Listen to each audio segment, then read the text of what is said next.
welcome to the YouTube channel of Chemistry Plus. And today I am here with a new topic named as hybridization. तो guys हम लोग आज जिस topic के बारे में बात करने वाले हैं वो है हमारे पास हाइब्रिडाइजेशन. हाइब्रिडाइजेशन हमारे पास किसी भी सेंट्रल एटम का कैलकुलेट किया जाता है, यानी कि जैसे हमारे पास CH4 कोई भी मॉलिक्यूल है तो हमसे इस कार्बन का हाइब्रिडाइजेशन पूछा जाता है. हमारे पास हर एक लगभग सभी कॉम्पिटिटिव एग्जाम्स में हाइब्रिडाइजेशन से रिलेटेड क्वेश्चंस आते हैं, चाहे वो बॉन्ड लेंथ बेस्ड हो, चाहे बॉन्ड एंगल बेस्ड हो, चाहे डायरेक्टली हाइब्रिडाइजेशन पूछा गया हो. और हम लोग हाइब्रिडाइजेशन निकालने के लिए यूज क्या करते हैं, वो एक लंबा चौड़ा सा फॉर्मूला, उसमें 4-5 चीजें जोड़नी होती है, बाई 2 करना होता है इस तरीके से. लेकिन आज मैं आप लोगों को एक बहुत ही सिंपल वे में हाइब्रिडाइजेशन कैलकुलेट करना सिखाने वाली हूँ कि किस तरीके से हम बहुत ही सिंपली हाइब्रिडाइजेशन कैलकुलेट कर सकते हैं. और शॉर्ट ट्रिक नहीं है ये भी एक अप्रोच है हाइब्रिडाइजेशन निकालने की, यानी कि स्टेरिक नंबर से हम लोग किस तरीके से हाइब्रिडाइजेशन कैलकुलेट कर सकते हैं. हर एक ट्रिक का क्या होता है कि कहीं ना कहीं जाके ना ट्रिक फेल हो जाती है, लेकिन ये भी एक कॉन्सेप्ट है स्टेरिक नंबर का जो कि कभी फेल नहीं होने वाला और आपका हाइब्रिडाइजेशन हमेशा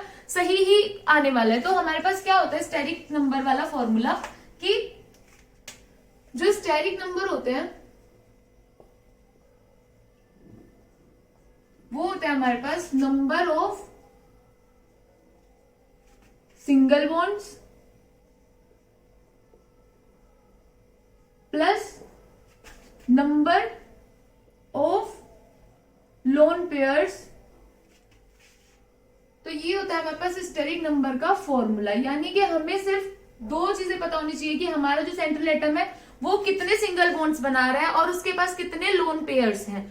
अब इस फॉर्मूले को अप्लाई करने के लिए ये बोला जाता है कि ना हमारे पास स्ट्रक्चर्स की बहुत अच्छी इन्फॉर्मेशन होनी चाहिए, यानी कि हमें सभी स्ट्रक्चर्स बनानी आनी चाहिए कि कहाँ पे हमारा डबल बॉन्ड बन रहा है, कहाँ सिंगल बॉन्ड बन रहा है, कहाँ कोवेलेंट बॉन्ड बन रहा है. लेकिन ऐसा नहीं है, हम बिना स्ट्रक्चर्स प्रेडिक्ट किए भी इस फॉर्मूले को अप्लाई कर सकते हैं. बस हमें क्या पता होना चाहिए कि हमारा जो एटम है, जो हमारा सेंट्रल एटम है, वो कौन सी फैमिली से बिलोंग करता है, जिससे हमें ये पता चल जाएगा कि वो उसके आउटर मोस्ट शेल में कितने इलेक्ट्रॉन्स हैं, यानी कि वो कितने बॉन्ड्स बनाएगा और कितने उसके पास लोन पेयर बचेंगे. जैसे कि सबसे पहले स्टेरिक नंबर से देखते हैं. अगर हमारे पास स्टेरिक नंबर 2 आया तो हमारे पास sp हाइब्रिडाइजेशन होता है. 3 आता है तो sp2 यानी कि 1s 1p2. यहाँ पे हमारे पास 2p ऑर्बिटल्स और 1s ऑर्बिटल मिक्सिंग कर रहे हैं तो हमारे पास 3 स्टेरिक नंबर. 4 स्टेरिक नंबर होगा तो यानी कि sp3. इसके बाद 5 स्टेरिक नंबर होगा तो sp3d. देखो हमारे पास 5 1s 3p और 1d ऑर्बिटल्स आपस में मिक्सिंग कर रहे हैं तो इसलिए हमारे पास यहाँ 5 स्टेरिक नंबर है. इसके बाद आते हैं 6 sp3d2. फिर हमारे पास 7 sp3d3. 7 तक मोस्टली जाता नहीं है, ये 2 3 4 5 6 इतने में ही आप लोगों का काम हो जाता है. लेकिन हम लोग क्या करते हैं, बहुत बार मिस्टेक करते हैं. कुछ लोग तो ना रटने की कोशिश करते हैं कि कार्बन आ गया तो उसका ये वाला हाइब्रिडाइजेशन है, डबल बॉन्ड के साथ ये वाला है. लेकिन ऐसा नहीं होता. स्टेरिक नंबर से आप लोगों को बहुत क्लियरली समझ में आने वाला है कि हम किस तरीके से हाइब्रिडाइजेशन को कैलकुलेट करते हैं और आपके सारे आंसर सही जाने वाले हैं. अब इसके बाद हमें ये पता होना चाहिए कि हमारे पास एलिमेंट जो है वो कौन सी फैमिली से, हमारा जो सेंट्रल एटम है वो कौन सी फैमिली से बिलोंग करता है और उसके आउटर मोस्ट शेल में कितने इलेक्ट्रॉन्स होते हैं. जैसे हमारे पास सबसे पहले बोरोन फैमिली आती है. इसके आउटर मोस्ट शेल में 3 इलेक्ट्रॉन्स होते हैं. इसकी कॉन्फ़िगरेशन क्या होती है, 1s2 2s2 2p1. तो यानी कि 3 हमारे पास इलेक्ट्रॉन्स इसके आउटर मोस्ट शेल में है. इसके बाद हमारे पास आती है कार्बन 4 यानी कि 1s2 2s2 2p2. इसके बाद हमारे पास आती है नाइट्रोजन फैमिली जिसके आउटर मोस्ट ऑर्बिटल में 5 इलेक्ट्रॉन्स होते हैं. उसके बाद आती है ऑक्सीजन के आउटर मोस्ट ऑर्बिटल में 6 इलेक्ट्रॉन्स होता है. उसके बाद फ्लोरीन 7. और अगर हम जिनोन वाले देखें, यानी कि जो हमारे पास नोबल गैसेस होती है, उनके आउटर मोस्ट शेल में 8 इलेक्ट्रॉन्स होते हैं. इस तरीके से अब हमें ये भी पता चल गया कि हमारे जो एटम है वो कौन सी फैमिली से आने वाला है, जैसे boron carbon nitrogen oxygen family से है या फिर हमारे पास किस फैमिली से है, ये चेक करना है हमें सिर्फ. और वो कितने, यहां से हमें पता चलेगा कि वो कितने सिंगल बॉन्ड्स बना सकता है और कितने उसके पास लोन पेयर अवेलेबल है. और ये हमारे पास है कि हमारे पास 2 स्टेरिक नंबर का टोटल है तो हमारे पास sp हाइब्रिडाइजेशन है. 3 आया तो sp2 है. अब हम लोग ना कुछ एग्जांपल्स करेंगे जिनसे कि हमें और ज्यादा क्लियरली पता चल जाएगा. और ये ट्रस्ट में बहुत अच्छा फॉर्मूला है और बहुत अच्छी ट्रिक है. आप लोग आराम से हाइब्रिडाइजेशन कैलकुलेट कर सकते हैं और मैच भी कर सकते हैं कि कभी भी ना इस फॉर्मूले से आपका हाइब्रिडाइजेशन गलत नहीं होने वाला. ठीक है, तो अभी ना हम लोग कुछ एग्जांपल्स करके देखेंगे कि हमारे पास हाइब्रिडाइजेशन किस तरीके से हमें कैलकुलेट करना है। तो हमारे पास सबसे पहले जो एग्जांपल है वो है BH3। अभी मैंने आप लोगों को बताया हमारे पास जो बोरोन फैमिली है वो कितने सिंगल बॉन्ड्स बना सकती है, 1 2 3, 3 सिंगल बॉन्ड्स से 3 हाइड्रोजन अटैच है। अब हमारे पास स्टेरिक नंबर कितना आया है यहाँ पे, ये S नंबर से स्टेरिक नंबर है। स्टेरिक नंबर हमारे पास यहाँ कितना हो, 1 2 3, यानी कि हमारे पास कितने सिंगल बॉन्ड्स हैं, 3, और कितने लोन पेयर्स हैं, 0, तो यानी कि टोटल 3। अब हमारे पास 3 स्टेरिक नंबर है तो यहां से मैच करेंगे कि यानी कि sp2 हाइब्रिडाइजेशन है। अब बस आप लोगों का क्वेश्चन भी हो गया। आप लोग अगर इसकी इस तरीके से सिर्फ ये वीडियो देख के भी 10-12 क्वेश्चन प्रैक्टिस कर लोगे तो आप लोग इजीली हाइब्रिडाइजेशन कैलकुलेट करना सीख जाओगे। अब देखो इससे नेक्स्ट एग्जांपल हमारे पास अगर हम BF3 का देखें तो बोरोन फ्लोरीन हमारे पास 3 है, तो हमारे पास यहाँ कितने सिंगल बॉन्ड्स हैं, एक सिंगल बॉन्ड ये, एक ये, तो हमारे पास यहाँ पे स्टेरिक नंबर क्या हो गया, 3 single bonds plus 0 lone pair यानी कि 3। यहां पर भी हमारा जो हाइब्रिडाइजेशन है वो sp2 आता है। इसके बाद नेक्स्ट एग्जांपल देखेंगे तो CH4 मोस्टली सब पूछा जाता है। तो CH4 में कार्बन के पास हमें पता है कि 4 आउटर मोस्ट ऑर्बिटल में इसके इलेक्ट्रॉन्स होते हैं, 1 2 3 4। यहाँ पे एक हाइड्रोजन, यहाँ हाइड्रोजन, यहाँ हाइड्रोजन और एक हाइड्रोजन यहाँ। टोटल हमारे पास कितने स्टेरिक नंबर आ गया, 4 single bonds plus 0 lone pair यानी कि 4। तो हमारे पास जो हाइब्रिडाइजेशन है वो sp3, 1s orbital and 3p orbital साथ में मिक्सिंग करेंगे तो कितने हमारे पास स्टेरिक नंबर हो गए, 4 ऑर्बिटल्स 4 स्टेरिक नंबर। इस तरीके से हम लोगों को कैलकुलेट करना है। इसके बाद अगर हम नेक्स्ट एग्जांपल देखें तो नेक्स्ट एग्जांपल है हमारे पास H2O। अगर हम H2O का कैलकुलेट करें तो हमें पता है कि हमारे पास ऑक्सीजन के आउटर मोस्ट ऑर्बिटल में 6 इलेक्ट्रॉन्स होते हैं। तो एक हाइड्रोजन के साथ यहां बॉन्ड बना, एक यहां बना, एक सिंगल बॉन्ड में चला गया, एक ही सिंगल बॉन्ड में चला गया, तो हमारे पास लोन पेयर्स कितने अवेलेबल है। देखो अभी हमारे पास ऑक्सीजन के पास कितने इलेक्ट्रॉन्स हो गए, 1 2 3 4 5 6 हो गए ना पूरे। तो अब हमारे पास यहाँ पे क्या लिखेंगे, steric number is equal to single bonds है 2 और लोन पेयर हमारे सेंट्रल एटम पर कितने लोन पेयर्स हैं, 2 लोन पेयर्स, तो 2 2 4। तो हमारे पास हाइब्रिडाइजेशन क्या हो गया, sp3। आप लोगों को ये देखना है कि हमारे पास जितने आउटर मोस्ट शेल में हमारे पास जितने भी इलेक्ट्रॉन्स अवेलेबल है, सिंगल बॉन्ड बनाने में जितने खर्च हो गए या फिर डबल बॉन्ड बनाने में जितने भी खर्च हो गए वो खर्च हो गए, उसके अलावा जितने भी बने वो बचे हैं वो उसके पास रहेंगे यानी कि लोन पेयर की फॉर्म में उसके पास अवेलेबल रहेंगे। तो उस तरीके से हमने सेंट्रल एटम पर लोन पेयर्स काउंट कर लेने हैं। अब इससे नेक्स्ट अगर हम PCl5 का एग्जाम्पल देखें तो एक हमारे पास फास्फोरस है, फास्फोरस के आउटर मोस्ट ऑर्बिटल में 5 इलेक्ट्रॉन्स, 1 2 3 4 5, यहाँ पे सब क्लोरीन लग गए, तो 5 इलेक्ट्रॉन्स होते हैं हमारे पास, 5 इलेक्ट्रॉन्स होते हैं और 5 के 5 कवर हो चुके हैं। अब फास्फोरस के पास एक भी इलेक्ट्रॉन्स अवेलेबल नहीं है, तो यानी कि नो लोन पेयर्स। तो हमारे पास यहाँ पे स्टेरिक नंबर क्या आएगा, 5 सिंगल बॉन्ड्स और हाइब्रिडाइजेशन क्या आएगा, sp3। अब देखो हमारे पास 3, तो p ऑर्बिटल क्या यानी कि 3 1s orbital plus 3p orbitals plus 5 करना है 1 इज इक्वल टू 5 यानी कि हमारे पास d और आएगा। इस तरीके से sp3d का हाइब्रिडाइजेशन हो गया। नेक्स्ट एग्जांपल अगर हम देखें SF6, तो SF6 में हमारे पास सल्फर हमारे पास ऑक्सीजन फैमिली से ही बिलोंग करता है और सल्फर के पास भी 6 इलेक्ट्रॉन्स है, ये 6 के 6 फ्लोरीन के साथ बॉन्ड बनाने में खर्च हो गए, तो लोन पेयर हमारे पास 0 हो गया। तो यहां पे भी स्टेरिक नंबर 6, तो हाइब्रिडाइजेशन sp3d2। ओके, अब नेक्स्ट एग्जांपल,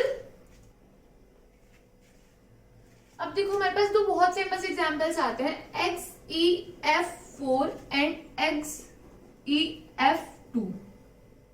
किस तरीके से हमें इसकी स्ट्रक्चर बनानी है, Xe4 तो हमारे पास फ्लोरीन से अटैच है, लेकिन हमारे पास Xe के पास कितने इलेक्ट्रॉन्स है, 8, 1 2 3 4 चले गए, 5 6 7 8, ये यानी कि हमारे पास एक इलेक्ट्रॉन पेयर में एक लोन पेयर बनता है, यानी कि अगर हमारे पास 2 इलेक्ट्रॉन्स है तो हम इससे पूरे को मिला के एक लोन पेयर बोलेंगे। ऐसे नहीं कि एक इलेक्ट्रॉन लोन पेयर, एक नहीं, 2 इलेक्ट्रॉन्स जब हमारे पास, हम लोन पेयर बोलते ही उसे हैं जब हमारे पास किसी भी कहीं पे भी 2 इलेक्ट्रॉन्स एक साथ अवेलेबल हो, यानी कि हमारे पास एक इलेक्ट्रॉन पेयर हो, उसे ही हम लोन पेयर बोलते हैं। तो हमारे पास यहाँ स्टेरिक नंबर कितना आ गया, 1 2 3 4 single bonds plus lone pair कितने हैं 2, यानी कि 6 स्टेरिक नंबर। अब देखेंगे यहाँ पे 6 स्टेरिक नंबर के लिए हमारे पास क्या हाइब्रिडाइजेशन है, sp3d2। अगर हम XeF2 के लिए देखें, जब हम XeF2 के लिए देखेंगे तो हमारे पास Xe ने 2 बॉन्ड तो फ्लोरीन के साथ बना लिए, 2 इलेक्ट्रॉन्स खत्म हो चुके, 3 4 5 6 7 8, यानी कि हमारे पास यहां से स्टेरिक नंबर आएगा 2 single bonds plus 1 2 and 3 lone pairs, 5 आ गया स्टेरिक नंबर और 5 स्टेरिक नंबर है, तो यानी कि sp3d, ये हमारे पास इसकी हाइब्रिडाइजेशन होगी। इसके अलावा अगर हम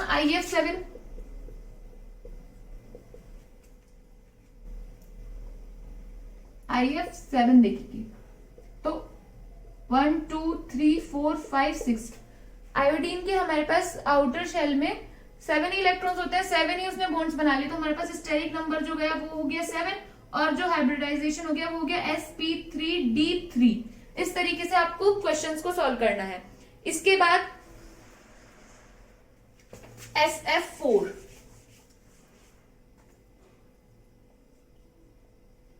अब देखो सल्फर हमारे पास ऑक्सीजन वाली फैमिली से है, ऑक्सीजन के आउटर मोस्ट शेल में कितने इलेक्ट्रॉन्स, 6, 1 2 3 4 हो चुके, 5 6, तो यानी कि हमारे पास स्टेरिक नंबर यहाँ पे कितना है, 4 single bonds plus 1 lone pair, यानी कि 5 हमारे पास हाइब्रिडाइजेशन हो गया sp3d। नेक्स्ट एग्जाम्पल, आपने ना इसी तरीके से सब जगह बॉन्ड्स, सिर्फ सिंगल बॉन्ड, डबल बॉन्ड नहीं काउंट करने, सिंगल बॉन्ड। आप लोगों को एक बात और पता होनी चाहिए कि हमारे पास एक सिंगल बॉन्ड, यानी कि एक सिंगल बॉन्ड अगर हमारे पास कोई भी सेंट्रल एटम से कोई भी अदर एटम डबल बॉन्ड से जुड़ा होगा तो कितने सिंगल बॉन्ड्स काउंट होंगे, तो भी 1 ही सिंगल बॉन्ड्स काउंट होंगे, ठीक है।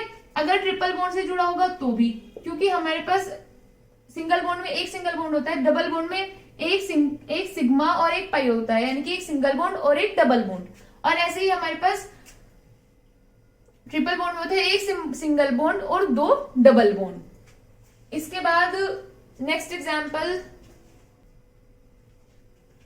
चार्ज वाले देखो, चार्ज वाले कैसे होता है कि PCl6 निगेटिव।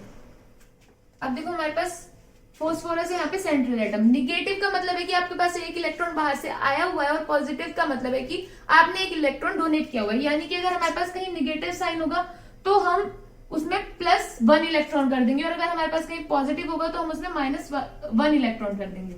अब यहाँ पे PCl5 में निगेटिव चार्ज कितना है, 1। हमारे पास फॉस्फोरस के पास पहले से 5 इलेक्ट्रॉन्स हैं, एक और आ गया तो टोटल हुए 6 के 6 हमारे पास क्लोरीन के साथ बॉन्ड बनाने में खत्म हो गए, तो हमारे पास टोटल स्टेरिक नंबर कितना हुआ, 6, क्योंकि सिर्फ 6 सिंगल बॉन्ड्स हैं प्लस 0 लोन पेयर, तो टोटल कितना हुआ 6, हाइब्रिडाइजेशन हो गया sp3d2। इसी तरीके से अगर हम IF4 निगेटिव का देखते हैं तो क्या हाइब्रिडाइजेशन होगा, IF4 निगेटिव। तो हमारे पास इसका हाइब्रिडाइजेशन क्या होगा, आयोडीन की हमें पता है कि 7 बॉन्ड्स, 1 2 3 4 5 6, एक फ्लोरीन यहाँ, एक यहाँ, एक यहाँ, एक यहाँ, 4 ही फ्लोरीन है, एक उसने और लिया हुआ है।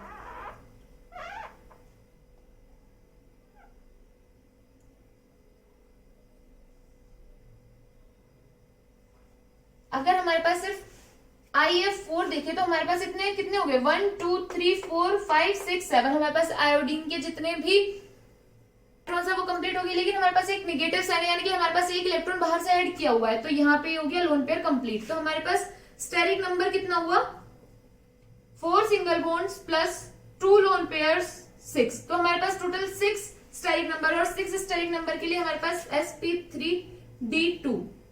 इस तरीके से हम लोग हाइब्रिडाइजेशन कैलकुलेट करते हैं।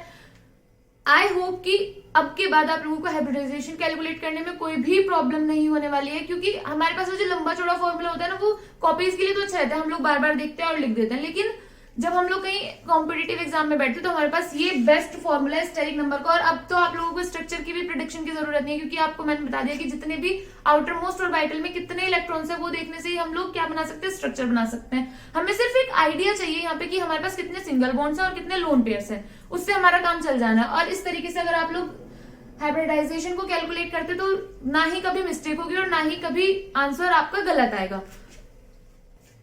अब आप लोगों के पास बुकलेट में जितने भी क्वेश्चंस हैं, आप उन क्वेश्चंस को लगा के देखो, और आप लोगों के पास कॉपी में जितने भी जहां से भी हाइब्रिडाइजेशन से रिलेटेड क्वेश्चंस मिलते हैं, आप लोग वो ट्राई करो। आप लोगों के क्वेश्चंस डेफिनेटली हो जाएंगे इस वाली ट्रिक से, और बहुत जल्दी हो जाएंगे। आप लोग कुछ क्वेश्चंस प्रैक्टिस करने के बाद तो ना देख के बता दोगे कि हाँ इतने लोन पेयर्स हैं और इतने सिंगल बॉन्ड्स हैं, और इस तरीके से आप लोग स्ट्राइक नंबर फाइंड आउट करके एकदम बता दोगे कि हमारे पास इतना हाइब्रिडाइजेशन। अगर आप लोगों को कोई भी क्वेश्चन नहीं सोल्व हो पा रहा है तो कमेंट सेक्शन में बता दीजिए, आप लोगों को उसका आंसर मिल जाएगा। And thank you so much for watching the video.